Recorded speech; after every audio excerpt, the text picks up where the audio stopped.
Hello friends, welcome back to our channel.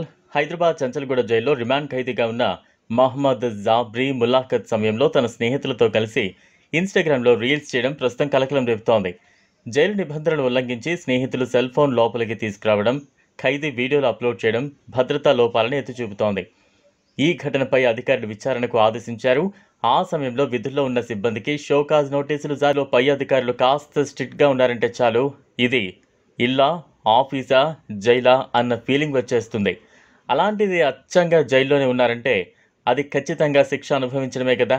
మరి జైల్లో ఉన్న ఖైదీలు ఆ శిక్షను భారంగానో, బాధగానో, నరకంగానో భావించి ఇంకోసారి తప్పు చేయొద్దు, జైలుకు రావద్దని పశ్చాత్తాపడతారు అనుకుంటుంటారంటే, కొందరు మాత్రం అలాంటివేమీ లేకుండా హ్యాపీగా జైలు జీవితాన్ని అనుభవించి రాజా అన్నట్లుగా డిసైడ్ చేస్తారు అని అనుకుంటున్నారా? హైదరాబాద్లోని చంచల్గూడ జైల్లో ఉన్న ఓ రిమాండ్ ఖైదీ హ్యాపీగా ఇన్స్టా రీల్స్ చేయడమే అందుకు కారణం. ఇందుకు జైల్లో భద్రతా లోపాలు కూడా మరో కారణం అనుకోండి. కొద్ది రోజుల క్రితమే నకిలీ బెయిల్ పత్రాలతో ఓ ఖైదీ విడుదలైన ఘటన మరొక ముందే చంచల్గూడ జైల్లో తాజాగా రిమాండ్లో ఉన్న ఖైదీ ఒకరు ములాఖత్ సమయంలో ఏకంగా సోషల్ మీడియాలో లైవ్ రీల్స్ చేయడం సంచలనం రేపుతోంది. ఈ ఘటన జైలు భద్రతతో పాటు పోలీసు యంత్రాంగం యొక్క నిఘా వ్యవస్థను సైతం ప్రశ్నిస్తోంది.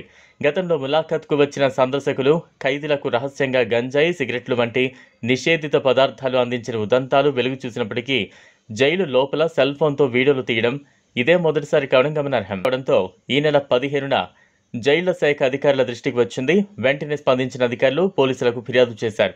విషయం తెలిసిన వెంటనే జాబ్రీ స్నేహితులు ఆ వీడియోను సోషల్ మీడియా నుంచి తొలగించారు.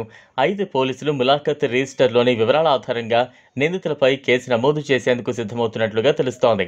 అంతేకాకుండా ఆ సమయంలో ములాఖత్ హాల్ వద్ద విధుల్లో ఉన్న ఇద్దరు సిబ్బందికి జైలు శాఖ ఉన్నతాధికారులు షోకాజ్ నోటీసులు జారీ చేశారు.